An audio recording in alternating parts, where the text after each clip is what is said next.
Baik, puji Tuhan. Malam hari ini saya diberi kesempatan untuk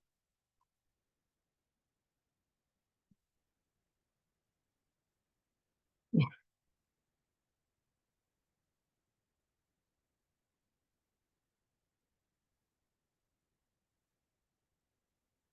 bintang timur. Kalau kita lihat di Matius 2 ayat 2, dan orang-orang Majus dari timur itu bertanya-tanya di manakah dia, raja orang Yahudi yang baru dilahirkan itu.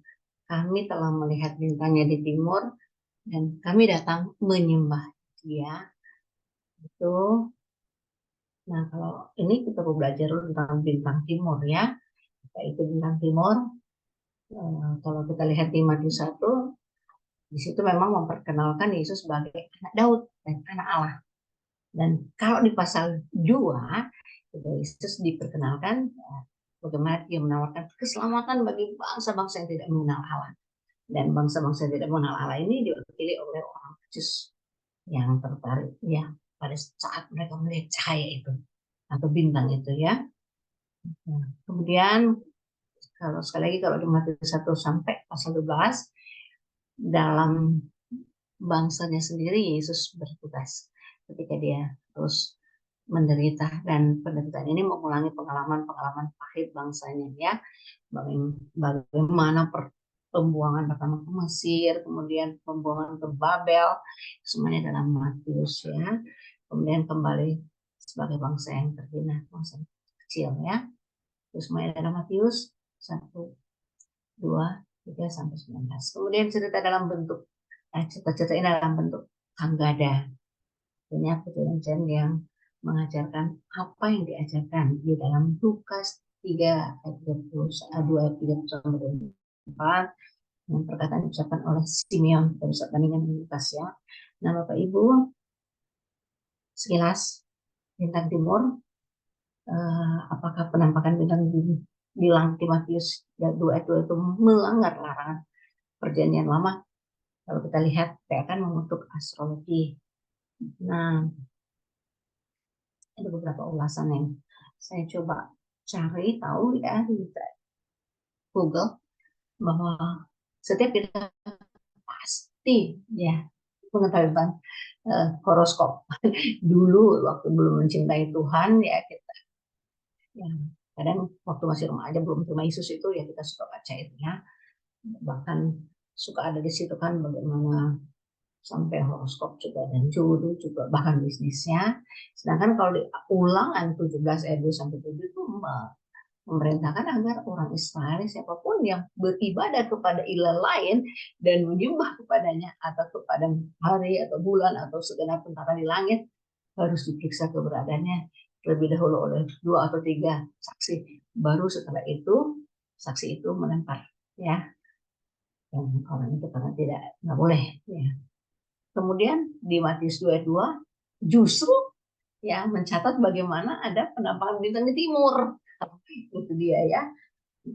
Jadi apakah itu kontradiksi dengan Ulangan 17 ayat 2 sampai 7. Nah, Bapak Ibu, kalau kita lihat bagaimana definisi astrologi dan kepercayaannya pada zaman kuno itu, dikatakan kalau astrologi itu sendiri ilmu ya, ilmu nujum merupakan kepercayaan sifat tahyul pada gerakan atau letak planet-planet dan bintang-bintang sebagai peringatan terlebih dahulu mengenai kehendak dari ilah-ilah atau kekuatan-kekuatan yang menentukan nasib pada saat itu ya, di mana para penganut astrologi bisa mengatasinya dengan melakukan semacam tindakan mengelak atau menghindari. Itu kita bisa lihat di tulisan Gleason ya, dan seterusnya.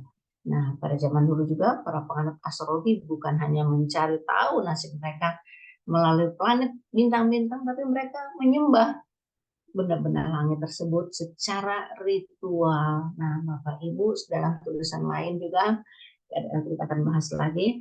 Kita kembali, kalau kita lihat kisah bintang di timur di Matius 2 jelas tidak memenuhi syarat astrologi di zaman dulu. Enggak.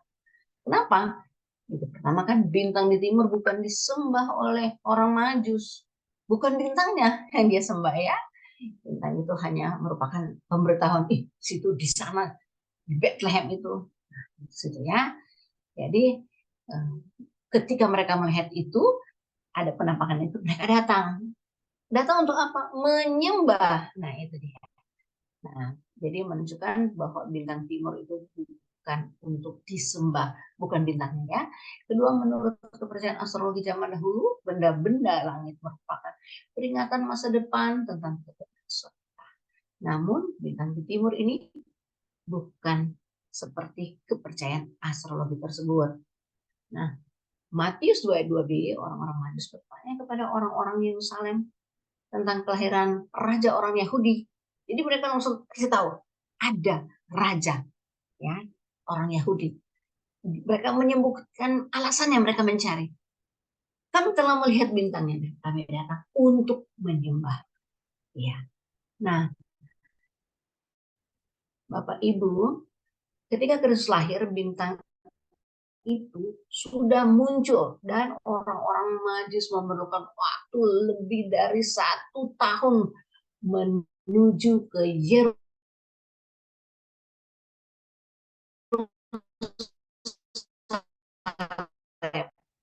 ya, ketaatan juga ya, melihat itu dan berbincang-bincang ya, mengenai satu fakta yang sudah terjadi. Itu Archer dalam buku Encyclopedia of Bible ya, di halaman 59. Nah, sekarang kita coba lihat lagi di Wikipedia ya. Nah, bahwa bintang Natal atau bintang Bethlehem adalah bintang yang hadir di langit sebagai penuntun jalan bagi orang-orang Majus dari timur untuk mencari raja yang lahir di Israel. Siapa itu raja? Yesus Kristus. Yang dimaksud di sini ya, bintang ini tercatat ada di Alkitab. Ya, kita sudah baca tadi ya, Bapak Ibu. Dan di Matius, sebagai kejadian alam, menjadi pertanda akan kelahiran Yesus Kristus di Bethlehem. Sepanjang sejarah, banyak orang berusaha mencari tahu kira-kira bintang apakah yang dilihat orang Majus tersebut. Apakah bintang tersebut adalah sebuah kejadian alam yang benar-benar terjadi atau mitos, ya, mitos rohani yang merupakan sebuah tanda supranatural. Wow. Akhirnya Bapak Ibu, kita lihat ada catatan-catatan di dalam pengamatan astronomi. Jadi ini pengetahuan ya, nanti kita coba lihat. Bintang yang dilihat oleh orang itu pun kemudian menimbulkan perdebatan berabad-abad ya. Nah, kita lihat nih di Tiongkok. Nah, ahli perbintangan mencatat adanya sebuah komet yang sebentar kelihatan, sebentar hilang. Selama sekitar 70 hari pada tahun 5 sebelum Masehi. Dan pada tahun 1603 Masehi, Johannes Kepler. Nah, dia seorang astronomi. Dia dari Jerman. Dia menggunakan teleskop. Dia berhasil mengamati sebuah konjungsi planet Jupiter dan Saturnus pada rasi bintang Pisces. Nah, melalui perhitungan yang cermat, Yohanes ini menemukan bahwa konjungsi seperti ini pernah juga terjadi berabad sebelumnya, sekitar tahun 7 atau 6 sebelum Masehi. Dan selama bertahun-tahun temuan ini tidak dihargai. Nah, nanti pada tahun 1925 ditemukan manuskrip kuno di sebuah bekas sekolah astrologi yang terkenal di Sipar dan di Babilonia yang memang mencatat adanya pengamatan konjungsi dari planet Jupiter dan Saturnus pada rasi bintang Pisces selama sekitar 5 bulan pada tahun 7 sebelum Masehi. Nah, kita lihat apa maksudnya ini. Kalau bintang Natal dalam Alkitab, kalau kita mau lihat di kutipan Matius 2 ayat 1 sampai 9, sesudah Yesus dilahirkan di Bethlehem, di tanah Yudea pada zaman Raja Herodes, datanglah orang-orang Majus dari timur, ya, ke Yerusalem dan bertanya-tanya, di manakah dia raja orang Yahudi yang baru dilahirkan itu? Kami telah melihat bintangnya di timur dan kami datang untuk menyembah dia. Itu dalam Alkitab ya. Ketika Raja Herodes mendengar hal itu, terkejutlah ia beserta seluruh Yerusalem. gara-gara bintang terkejut. Maka dikumpulkanlah semua imam dan ahli Taurat bangsa Yahudi. Lalu dimintanya keterangan dari mereka di mana Mesias akan dilahirkan. Mereka berkata kepadanya, di Bethlehem, di tanah Yudea. Jadi pada saat itu kan si Herodes tidak melihat. Jadi dia bertanya pada ahli, dan ahli ini membuka Alkitab. Ya, dikatakan di Bethlehem, di tanah Yudea. Karena demikianlah ada tertulis dalam kitab Nabi atau kitab Mika, ya. Dan engkau Bethlehem tanah Yehuda, engkau sekali-kali bukanlah yang terkecil di antara mereka yang memerintah Yehuda. Karena daripada mula akan bangkit seorang pemimpin yang akan menggembalakan umatku Israel. Nah, dalam Alkitab tidak dijelaskan lebih dalam mengenai ciri-ciri bintang tersebut. Namun dikatakan bahwa bintang tersebut tampak di sebelah barat dari tempat asal orang-orang Majus, dan di sebelah selatan dari Yerusalem, yaitu ke arah Bethlehem atau Yudea. Nah, Bapak Ibu, nah ini dia gambarnya ya. Jadi di sini, ini Yudea, nah ini dia Yerusalem kecil sini ya. Nah, kemudian kalau kita lihat lagi ya, masih ya, dalam astrologi, teori komet, meteor, dan supernova. Itu apa itu meteor? Nah, dikatakan itu kilatan cahaya di langit yang terjadi ketika debu-debu angkasa atau memasuki atmosfer bumi dan terbakar. Nah, umumnya meteor yang dilihat hanya berukuran pasir dan akan habis terbakar di atmosfer. Bila bintang Natal adalah meteor yang dilihat oleh orang-orang Majus, maka harus muncul di arah timur. Memang kemunculan meteor dapat dari arah manapun, dilihat dari muka bumi, namun durasinya yang singkat, biasanya hanya beberapa detik, membuatnya sukar dikesani sebagai diam atas kota Bethlehem ya oleh orang-orang Majus. Dan seperti yang dikisahkan oleh Alkitab ya, dalam tradisi, maka penampakan meteor tidak pernah dianggap sebagai pertanda kelahiran calon pemimpin. Nah, nanti kita lihat lagi nih pendapat yang lain lagi. Kalau supernova, nova dan supernova. Kalau nova itu ledakan ya, ledakan nuklir di katalis yang di kosmik ya. Ini karena adanya akresi hidrogen ke permukaan sebuah pilih atau fisiknya ini pokoknya fisikanya. Nah sekarang kalau nova itu berasal dari kata nova stella ya atau bintang biru. Bapak Ibu, kalau kita lihat di sini juga, jadi banyak sekali pendapat-pendapat ini ya. Dan kalau di sini katakan peristiwa supernova lebih dahsyat daripada nova, bintang yang meledak itu bisa miliaran kali lebih terang daripada sebelumnya. Catatan astronomi menunjukkan sejak penemuan teleskop tahun 1610 hingga kini belum ditemukan supernova dalam galaksi kita atau di Bima Sakti. Jadi itu juga ya. Nah, supernova di Bima Sakti ditemukan di tahun 1054.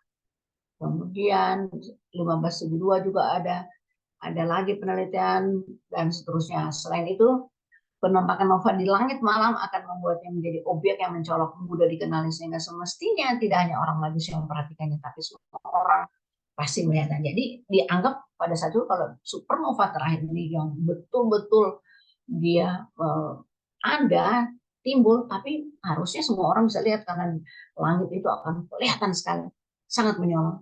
Tapi ini cuma orang Majus. Jadi benar-benar Tuhan hanya ingin orang Majus yang lihat. Nah, komet, ada lagi teori baru, komet katanya. Nah, teori lain menyebutkan komet ini meskipun manuvernya diperlukan dalam syarat bintang, nah Natal dipenuhi bintang berekor ini. Nah, jadi dianggap komet ini karena ada ekor ya. Tadi kita lihat contoh tadi ada saya tampilkan yang gambar pertama itu bintang dan ada ekor panjang. Nah, dalam berbagai budaya komet identik dengan pertanda buruk atau bencana. Jadi sejumlah pakar beranggapan bahwa komet tidak mungkin sebagai bintang Bethlehem bencana. Nah, namun pada tahun 5 sebelum Masehi, catatan astronomi Tiongkok dan Korea melaporkan adanya sebuah komet yang dapat dilihat selama 70 hari atau kurang lebih 10 minggu lamanya. Nah, laporan dari Tiongkok ya atau Tawarik di daerah Hongpeng Yukon 20. Kalau kita lihat ya di Hongpeng Yukon 20 atau nomor 3 berbunyi demikian. Pada tahun kedua periode Jinping, bulan kedua sebuah visi muncul di China selama lebih dari 7 hari. Dan ini dapat diterjemahkan ya. Selama interval antara 10 Maret sampai 7 April 5 sebelum Masehi, ada sebuah komet yang kelihatan lebih dari 70 hari muncul dekat Alpha dan Beta Capricorn. Nah, ini pokoknya ini semua penemuan-penemuan gara-gara mereka ingin tahu benar nggak sih ini bintang apa nih maksudnya bintang ini, sehingga mereka semuanya ini melaporkan ini ya, komet lah dan seterusnya ya. Di zaman dulu itu juga ada bintang Capricornus. Nah, dibilang di situ terbit di timur. Dan pada penelitian bulan Maret ya, pada April rasi bintang Capricorn katanya terbit timur, terlihat lebih dari Arab, Persia dan sekitarnya, dan pertama kali tampak di fajar pagi. Nah, hal ini cocok katanya dengan yang disampaikan oleh orang-orang Majus dari timur yang mengatakan bahwa kami melihat bintangnya di timur. Atau ada terjemahan alternatif, melihat bintang-bintangnya saat terbit di timur. Nah, jika terjemahan ini benar, maka hal ini sesuai dengan catatan astronomi Tiongkok mengenai munculnya benda langit itu pada waktu pagi di arah timur. Jadi ini pendapat-pendapat yang masih lagi pendapat. Ada lagi pendapat lain mengatakan ya, dalam catatan tersebut yang tadi disebutkan bahwa bintang itu tampak terus-menerus selama 70 hari. Bukannya dilihat 2 kali sebagaimana komet, atau sekali ke arah perihelion, sekali menjauhinya. Nah, lamanya penampakan ini sesuai dengan perkiraan lamanya perjalanan para orang Majus, yaitu 1-2 bulan. Dan kemungkinan pergerakan bintang itu dari timur ke selatan. Jadi setelah orang-orang Majus tersebut melihat pertama kali setelah perihelion di timur di Capricornus pada pagi hari dan bergerak ke arah barat daya atau lebih ke selatan, mereka mengikutinya sampai ke Yerusalem atau sebelah barat daya dari Persia yang memakan waktu sekitar 1-2 bulan, dan melihat bintang itu di selatan dan akhirnya menghilang setelah 70 hari. Nah, ini pendapat lagi ya. Kemudian ada lagi pendapat yang lain, teori konjungsi planet Jupiter-Saturnus. Nah, ini dia teori astronomi yang paling kuat mendekati adanya peristiwa konjungsi planet Jupiter-Saturnus. Dan sepanjang tahun 7 sebelum Masehi terjadi 3 kali konjungsi yang melibatkan Jupiter dan Saturnus di rasi bintang Pisces, katanya ikan di muka, dengan dimulai dengan konjugasi pertama pada tanggal 29 Mei, kemudian diikuti kedua pada 4 Oktober dan yang ketiga 4 Desember. Setelah itu pada 6 Masehi terjadi lagi konjungsi antara Mars, Jupiter dan Saturnus. Itu terjadi setiap 805 tahun. Nah, dalam konjungsi pertama pada tahun 10 Masehi, Jupiter dan Saturnus baru terbit setelah lewat tengah malam. Ini lagi pendapatnya, sehingga tampak di arah timur sebelum matahari terbit. Dan pada konjungsi kedua planet tadi, saat matahari terbenam akan terlihat sepanjang malam. Selang waktu terjadinya konjungsi memungkinkan para Majus melakukan perjalanan dari timur menuju atau menjumpai Herodes setelah melihat bintangnya di timur. Itu Matius 2 ayat 2. Itu pendapat lagi ya dari planet Jupiter, Saturnus, konjungsi. Nah, ini apa lagi betulnya Bapak Ibu? Jadi kelahiran seseorang pada masa itu sering dikaitkan dengan tanda-tanda tertentu di langit. Nah, pada masa itu konjungsi Jupiter ya dikatakan ya tanda ideal kehadiran raja baru ya, Jupiter Saturnus. Ya, Jupiter dikenal sebagai planet of kings. Itu orang dulu mengatakan begitu ya. Sementara Saturnus dikenal sebagai protector of Jews atau pelindung bangsa Yahudi. Jadi menurut pendapat mereka memberi indikasi kedatangan raja yang akan melindungi seluruh bangsa Yahudi. Nah, jadi Bapak Ibu, ini masih ada lagi ya rasi-rasi bintang Pisces. Nah, ini semuanya dihubungkan sampai dengan lihatlah bintang yang mereka lihat di timur, itu menandai mereka hingga tiba dan berhenti di atas tempat di mana anak itu berada. Ya, jadi ini dikatakan ya bangsa Yahudi pada saat itu ya, keselamatan untuk mereka. Ya, nah ini lagi masih ada. Nah, Bapak Ibu, setelah kalau kita lihat bagaimana lihatlah bintang yang mereka lihat di timur itu mendahului mereka hingga tiba dan berhenti di atas tempat di mana anak itu berada. Ya, nanti 2 ayat 9. Kemudian kita lanjut lagi di sini dikatakan setelah bertemu Herodes, orang-orang Majus kemudian menuju kota Betlehem. Kira-kira 10 kilometer di arah selatan Yerusalem. Dan dalam pengamatan mereka, bintang yang mereka lihat di timur sudah bergerak mendahului mereka dan berhenti di atas kota Bethlehem. Pada pertemuan pertama, Jupiter dan Saturnus memang terlihat di timur setelah lewat tengah malam.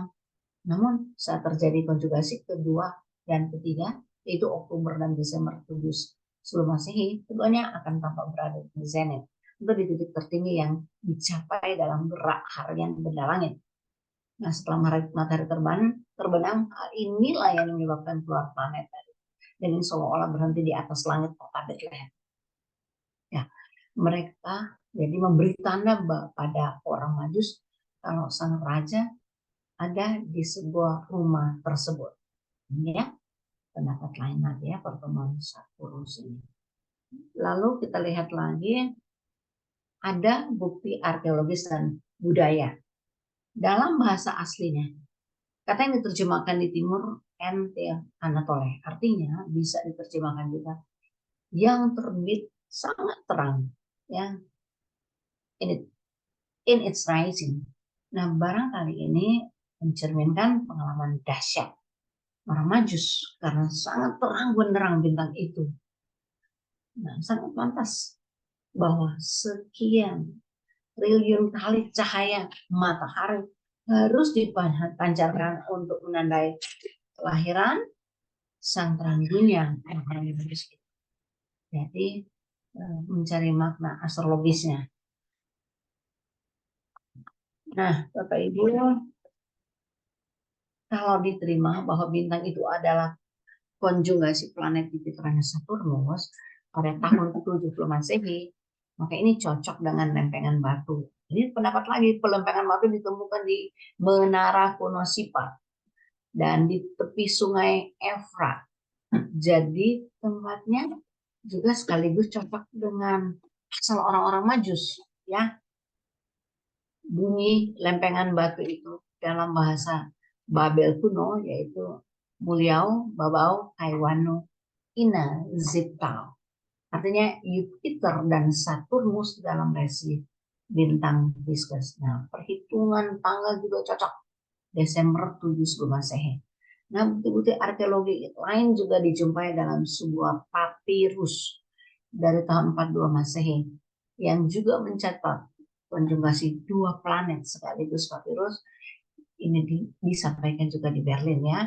Kembali ke lempengan Sipar dan hubungan dengan orang-orang Majus. Nah, lempengan Sipar ini pertama kali ditemukan oleh seorang sarjana yang bernama orang Jerman ya, F. Schnabel pada tahun 1925, dan menurut Schnabel di kota Sipar terdapat sekolah astrologi yang terkenal pada zaman Babel kuno.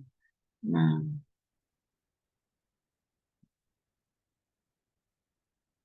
Bapak Ibu, kita lihat lagi ini ya, lempengan sudah kita bahas itu. Pokoknya semuanya berpendapat. Nah, teori konjugasi Jupiter Regulus juga ada pendapatnya, mirip-mirip semuanya ya, menunjukkan bahwa itu loh bintang timur. Nah, Bapak Ibu juga bisa melihat itu ada dalam ensiklopedia ya. Lalu kalau kita lihat dalam tulisannya dikatakan berkatalah seorang dari berkata kepadaku. Ini kita masuk ke dalam Wahyu 5 ayat 5. Jangan engkau menangis, sesungguhnya singa dari suku Yehuda, yaitu tunas Daud, telah menang, sehingga ia dapat membuka gulungan kitab itu dan membuka ketujuh meterainya. Wahyu 5 ayat 5. Bukan hanya itu, pertemuan Jupiter dan Regulus sendiri dikatakan berlangsung di rasi bintang Leo yang berlambang singa dan diasosiasikan dengan bangsa Yehuda. Sedangkan singa Yehuda sendiri merupakan perlambang dari Yesus, Mesias yang akan datang dari bangsa Yehuda. Nah, fenomena alam ini sepertinya memberi pertanda akan kedatangan Raja Yahudi. Nah, inilah yang bisa jadi alasan orang Majus mengikuti bintang terang tersebut menuju Bethlehem menemui Yesus. Ya, kita pendapat lagi ya. Nah, Tuhan memakai kejadian sehari-hari yang biasa ditemui orang Majus. Untuk apa? Membawa mereka datang kepada Kristus. Nah, kejadian alam yang diasosiasikan dengan kepercayaan setempat membawa kesimpulan akan kelahiran seorang raja di tengah mereka. Dan kelahiran seorang raja itu dahsyat sekali. Sampai-sampai mereka harus datang. Ya. Nah, sekarang kita kembali lagi makna bintang Natal ini. Ya. Jadi bintang yang kita katakan ada juga kan pernah kalau kita lihat juga ada dikatakan bintang timur itu juga Lucifer yang jatuh. Nah sekarang itu bukan. Jadi kita akan masuk ke makna bintang Natal. Nah kisah bintang Natal sampai saat ini masih sekali lagi masih tetap menjadi misteri yang menarik. Mungkin salah satu dari Bapak Ibu pernah mendapatkan sesuatu atau pernah mungkin Tuhan bukakan lebih jelas apa arti dari bintang itu, mau dipandang dari sudut ilmu pengetahuan apapun, ya Tuhan bisa melampaui memakai hanya Tuhan untuk menunjukkan hal itu. Tapi para pakar sudah berupaya semaksimalnya untuk menyatakan memang dahsyat ya supranatural kejadiannya ya. Nah, jadi belum ada kesepakatan teori astronomi mana yang paling tepat untuk apa menggambarkan peristiwa bintang Natal ini ya. Di antara misteri dan ketidakpastian itu satu hal yang pasti, kemuliaan Allah dinyatakan di antara bangsa-bangsa lewat kehadiran peristiwa alam yang dahsyat, lewat budaya, mitologi masyarakat zaman itu yang menghantarkan orang Majus menemukan raja yang baru lahir, yaitu Yesus Kristus. Bapak Ibu yang dikasih Tuhan, kisah bintang di timur sekali lagi menandakan bahwa Allah dapat memakai apapun untuk menunjukkan banyak orang pada rencananya yang dahsyat ya dunia ini ya.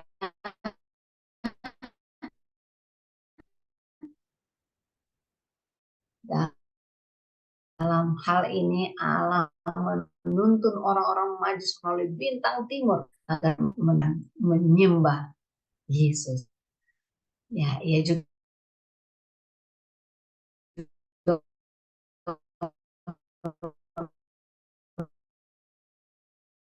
menuntun banyak orang kita untuk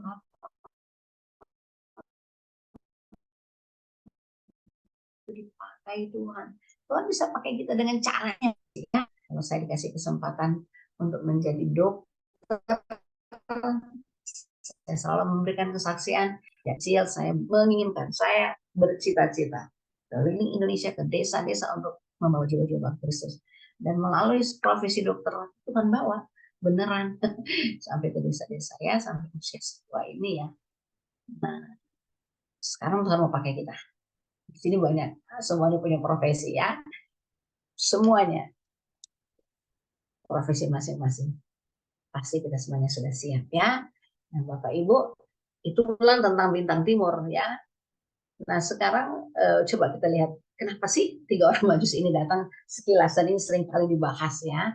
Dibahas dan Bapak Ibu pasti semuanya sudah tahu juga, tapi kita coba. Jadi bukan hanya mau lihat tentang bintang timur saja, walaupun judul yang diberikan kepada saya bintang timur, tapi kan diarahkan bintang timur ya yang membawa 3 orang Majus ini untuk datang untuk apa? Satu kata kunci, menyembah.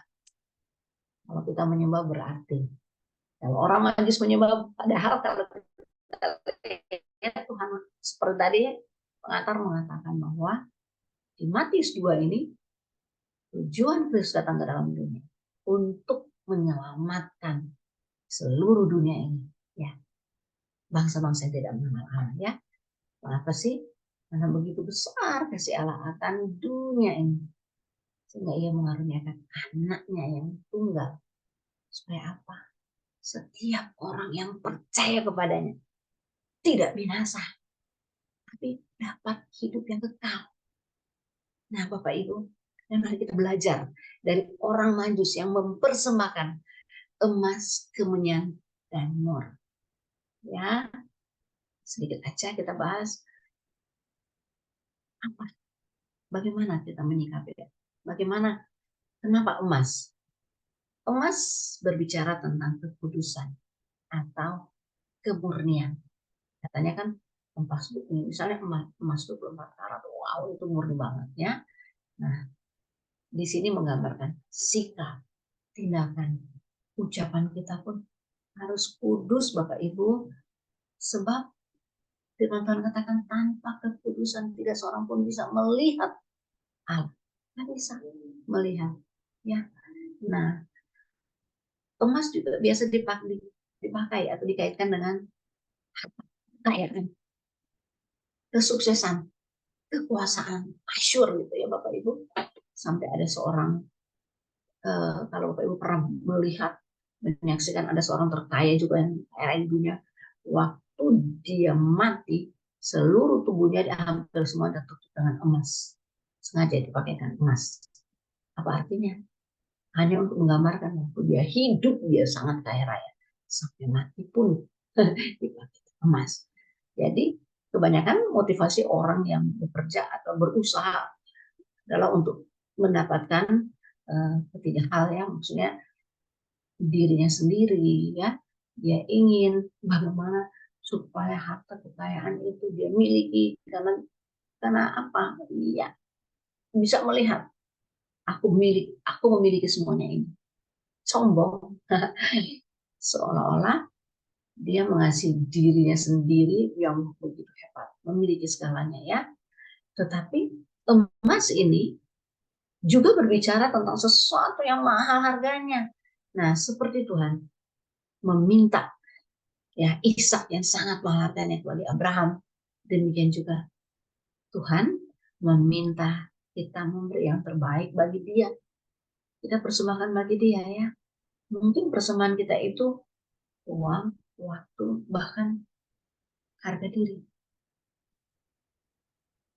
Bapak Ibu, seperti Tuhan mempersembahkan Abraham, ya. Seperti Tuhan memberikan Abraham, Tuhan juga akan memberikan berkatnya kepada kita. Kalau kita memberikan persembahan yang terbaik yang kita miliki, yang mungkin kita anggap itu mahal. Ya, seperti orang Majus ini, dia mempersembahkan emas. Nah, mari kita lihat selanjutnya, persembahan berikutnya adalah kemenyan. Kemenyan itu berbicara tentang korbannya. Roma 12 ayat 1 berbicara apa itu korban. Kita diminta untuk mempersembahkan tubuh kita. Itu persembahan, ya, yang hidup, kudus, dan berkenan kepada Tuhan. Itu adalah ibadah kita yang sejati.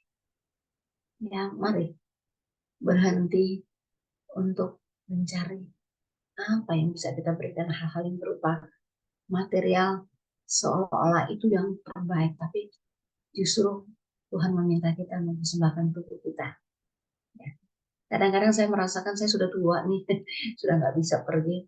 Sampai suatu saat saya pernah saksikan bagaimana ternyata Tuhan masih kasih kesempatan di awal, di sekitar bulan April tahun ini, bisa pergi ke pulau-pulau di Kepulauan Riau, melewati lautan terkandas, kemudian naik di atas dermaga yang udah mau roboh, bahkan sempat jatuh hampir sedikit lagi 1 senti kali.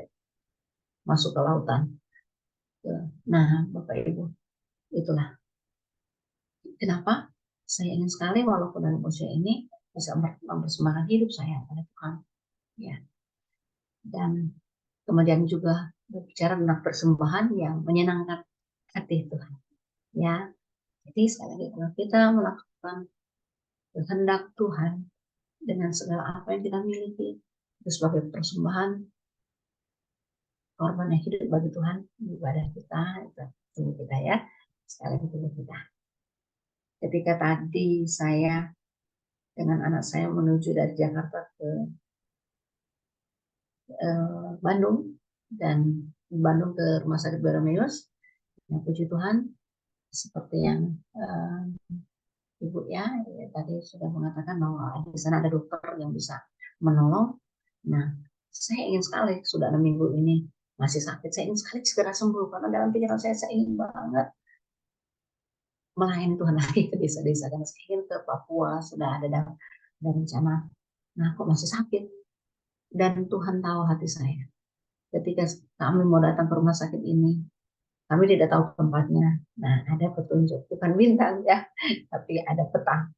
Zaman sekarang kita punya peta. Datang ke sana dan peta ini menunjukkan tepat sekali ketika kita sampai di sana.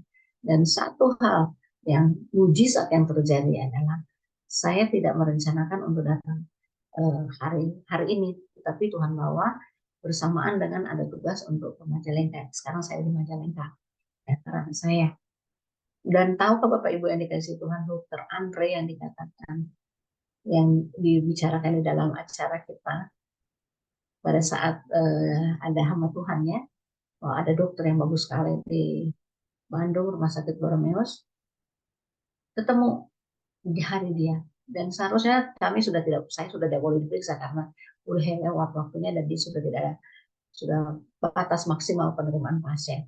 Tapi begitu dikasih tahu sama susternya, oh ini cara Tuhan, Tuhan buka jalan, boleh katanya. Jadi beliau tunggu saya dan diperiksa langsung oleh beliau. Apa yang terjadi? Dia bilang, periksa lagi, ronsen lagi. Ternyata itu cara Tuhan juga ya. Karena saya bilang, Tuhan, kalau toh saya diperiksa di sana, kalau toh ada masalah, yang penting saya sehat ya Tuhan. Sehat Tuhan. Dan apa yang Tuhan buat? Gue puji Tuhan. Benar dia kasih tahu dari ronsen-ronsen, dari MRI dan ronsen terakhir di tempat di sini, di Bandung, dikatakan, memang saya ada faktor. Memang saya ada robek di tendon-tendon. Memang saya ada osteomielitis, ada radang, tapi semua dalam proses penyembuhan. Wow, puji Tuhan, dahsyat. Nah, itu kebahagiaan yang luar biasa itu. Karena apa? Motivasi saya, sekali lagi motivasi datang untuk mempersembahkan hidup saya untuk Tuhan, saya juga harus sehat untuk membawa jiwa-jiwa. Nah, begitu. Nah, sekarang terakhir, mur. Mur berasal dari bahasa Ibrani, mor. Dalam bahasa Yunani, ya, smurna, yang artinya pahit. Ya, nah kalau kita lihat dulu pahit dulu ya. Pahit itu kalau Ibrani 12 ayat 15 berkata, jagalah supaya jangan ada seorang pun menjauhkan diri dari kasih karunia Allah, agar jangan tumbuh akar pahit yang menimbulkan kerusuhan dan mencemarkan banyak orang. Nggak boleh ya akar pahit. Lalu yang Amsal 4 ayat 23 berkata, jagalah hatimu dengan segala kewaspadaan. Karena apa? Dari situlah terpancar kehidupan. Nah, kita mau hidup kekal selama-lamanya. Jangan mau mati total ya. Nah, tapi itu juga tergantung dari hati kita, Bapak Ibu. Kalau hati kita kotor karena ada akar pahit, ya sudah menimbulkan macam-macam penyakit ya. Dan perlu diketahui Bapak Ibu yang dikasih Tuhan, penyebab akibat masalah akar pahit yang menimbulkan kanker itu yang paling banyak ya. Dan itu banyak macam penyakit. Sebenarnya itu karena akar pahit. Nah, jadi akhirnya kalau sudah terjadi kepahitan dalam diri kita, ini kehilanganlah keselamatan kita ya. Kenapa sekali akar pahit itu menimbulkan Kita nggak mampu lagi mengampuni orang lain. Bahkan kita nggak pengen bertobat. Bahkan nggak mau minta ampun. Nah, oleh sebab itu jangan dimulakan panik ya. Mari kita minta ampun sama Tuhan, kita jauhkan dari anak. Nah, yang terakhir, kalau Mur juga berbicara tentang pengurapan. Inilah yang kita rindukan Bapak Ibu ya. Nah, di Mur ini salah satu bahan untuk membuat minyak urapan. Ya, jadi pengurapan yang diberikan oleh Tuhan kepada kita harus dikembalikan kepada Tuhan. Ya, untuk apa? Untuk kemuliaan Tuhan. Bukan untuk popularitas kita, ya, atau mencari kekayaan, atau kepentingan-kepentingan yang lain. Itu yang dipersembahkan oleh um, orang Majus ya, emas, kemenyan dan mur. Nah, kita menanti kedatangan Kristus yang kedua kali. Apa yang ingin kita lakukan? Apa arti Natal bagi kita? Ya, dan apa arti itu? Bagaimana mempersiapkan kedatangan Kristus? Belajar dari kisah orang manusia. Yang pertama, mereka taat melihat bintang. Ketaatan itu membawa mereka pada persembahan hidup mereka. Datang menyembah. Ya, taat pada firman Tuhan. Pada kebenaran firman Tuhan. Datang pada Tuhan. Menyembah dia. Cara apa? Kekudusan. Kita serahkan kehidupan kita. Dan mari kita persembahkan ya diri kita ya untuk menyambut kedatangan dia, emas ya, kemenyan dan mus juga kita persembahkan ya. Sekali lagi emas yang terbaik kita berikan kehormatan untuk kemuliaan Tuhan, untuk dia ya, penyembahan kita, seluruh kehidupan kita untuk Tuhan. Berapa lama lagi sih kita hidup di dunia ini? Kadang-kadang kita nggak ngerti ya, tiba-tiba kita dipanggil Tuhan mendadak. Seperti yang saya saksikan, bagaimana caranya saya ditabrak. Wow, sedikit nih kurang lebih 3 meter di depan saya itu ada mobil yang berbuncit, ada untung vakum ya, remnya kalau tidak dia pasti kena saya dan dia gila. Saya udah pergi sana. Bagi saya memang saya percaya Yesus tolong ya, tapi kalau toh meninggal, kalau toh dipanggil pulang dalam keadaan seperti apapun, yang penting saya kedapatan setia, baru boleh kita dapat khotbah pertandingan kita sudah, kita menang, sudah selesai, baru boleh kita masukkan di kuburan kita salib, ada tulisannya kalau aku mati kalau aku hidup bagi Tuhan, kalau aku mati itu keuntungan. Nah, seperti itu yang ingin kita rindukannya, hidup untuk Tuhan, mati untukku, seperti Paulus katakan. Bapak Ibu yang dikasih Tuhan, inilah yang bisa saya sampaikan malam hari ini. Biarlah ini menjadi berkat bagi kita semuanya. Kita mengikuti teladan dari orang Majus. Ya, dan sekali lagi saya ingatkan, Yesus datang juga bukan untuk kita orang Kristen, juga untuk orang-orang yang belum terima Yesus, untuk bangsa-bangsa lain yang tidak tahu tentang Yesus, dan tentunya orang sekitar kita. Ingat janji Tuhan juga, kalau waktu dia naik ke surga, dia hanya katakan, damai sejahtera itu tinggal di hati. Ya, pergilah, jadikan semua bangsa muridku. Wow, ada damai sejahtera, dan Tuhan inginkan kita pergi, dan ada janji, aku menyertai kamu sampai akhir zaman. Kalau Tuhan berkenan, Tuhan perlengkapi kita akan pergi, jadikan semua bangsa murid itu, murid Tuhan Yesus ya. Baptislah mereka dalam nama Bapa, Anak, dan Roh Kudus. Bapak Ibu, Saya pernah kisahkan juga waktu di Mentawai. Ya, pokoknya ada air, ada ember, ada apa. Kalau memang panas itu, kita baptis. Tetapi kalau belum ada kesempatan, berikan gereja yang akan membaptis. Yang penting selagi kita masih hidup, aduh Bapak Ibu, ada jiwa. Karena ketika kita pulang ke surga itu antanya yang akan membawa kita juga dapat mahkota tuh. Jiwa-jiwa itu. Puji Tuhan. Amin. Mari kita berdoa. Bapa di surga, terima kasih malam hari ini kesempatan boleh mendengarkan firman-Mu. Kami rindu Tuhan, hidup kami dipakai oleh Tuhan. Sampai kapan Tuhan? Sampai Tuhan panggil kami pulang. Biarlah kami kedapatan setia. Terima kasih Tuhan Yesus, memberikanlah firman ini dalam hati kami. Dengan kuasa darah-Mu yang kudus. Kami tidak izinkan dirampas oleh si jahat.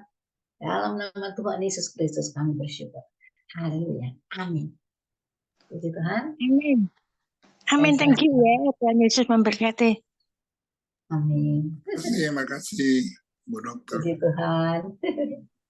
Terima kasih Ibu Agatha secara khusus juga. Jadi saya mencari rumah sakit yang Borromeus ini dan Tuhan kasih kesempatan yang indah, sangat indah. Saya tidak tahu kalau dokter yang dimaksud itu. Dokter Oke. Andre. Sama-sama Bu Dokter. Sehat. Jadi tadi saya nggak begitu dengar Bu Dokter ngomong, jadi retak. Tulangnya retak Bu Dokter? Tulangnya, jadi gini, 6 minggu yang lalu, saya kejadiannya. Tadi itu sakit sekali minta ampun. Lalu saya dipakaikan impres dan dipakai tongkat jalan. Lalu itu sudah berjalan 6 minggu yang lalu. Lalu 1 minggu yang lalu diperiksa, dites MRI. Waktu 6 minggu yang lalu dikatakan tidak ada faktor, tidak apa-apa, tidak ada probetenum, tidak ada. Memang itu cara Tuhan supaya saya tidak merasakan saya sakit, walaupun sakit. Nah sesudah 1 minggu lalu dikatakan, aduh ada faktor. Aduh kenapa pantas masih sakit terus, nah gitu. Jadi saya ingin sekali segera sembuh karena saya sudah minggu ke-5 itu saya langsung mulai melayani, mulai ngajar ya dari 1 minggu yang kemarin. Tapi sakit. Lalu periksa MRI di primer, rumah sakit primer. Oh ternyata hasil MRI itu mengatakan benar ada fraktur, ada retak tulang, ada retak tulang dan ada tendon-tendon. Nah tadi pas diperiksa oleh dokter ini Andre, wow dia cerita. Sebenarnya memang betul. Jadi betul saya mengalami fraktur, mengalami tendon atau otot-otot yang pecah, yang retak rusak, kemudian mengalami juga ada peradangan. Saya sakit terus. Dan satu hal yang puji Tuhan karena saya bilang Tuhan biarlah kalau Tuhan memang betul terbukti ini memang retak atau patah, fraktur, dan tolong Tuhan sembuhkan. Dan dia katakan tadi satu kata, dalam proses penyembuhan. Wow. Dan saya percaya bahwa ini cara Tuhan membuktikan bahwa walaupun saya mengalami masalah ini, tapi Tuhan pelihara kan. Jadi saya bisa melewati itu. Iya, selama 6 minggu ini Bu, saya tidak pernah merasakan beban kecuali kalau lagi sakit, ya saya bilang sakit. Ya.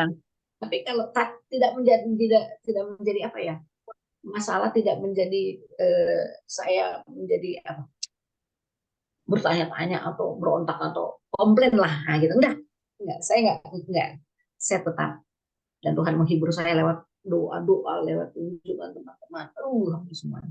Walaupun tadi juga saya mendapati satu hal yang mengecewakan, cuman saya tahu bahwa Tuhan juga jaga lindungi saya. Ada satu kumpulan namanya, dulu saya mengikuti ibadah persekutuan doa PD Yerusalem ya, lalu tiba-tiba nama saya dikeluarkan di apa nah. Terus saya tanya kenapa, apa salah saya? Ternyata ada orang yang menamakan diri saya katanya meminta bantuan karena saya sakit. Ya Tuhan, saya tidak pernah. Mungkin juga ada Bapak Ibu ada yang pernah menerima WA itu. Oh Tuhan tidak, karena Allah saya dahsyat, Allah saya menyempurnakan, Allah saya menyediakan, Tuhan Yesus baik. Nah, itu.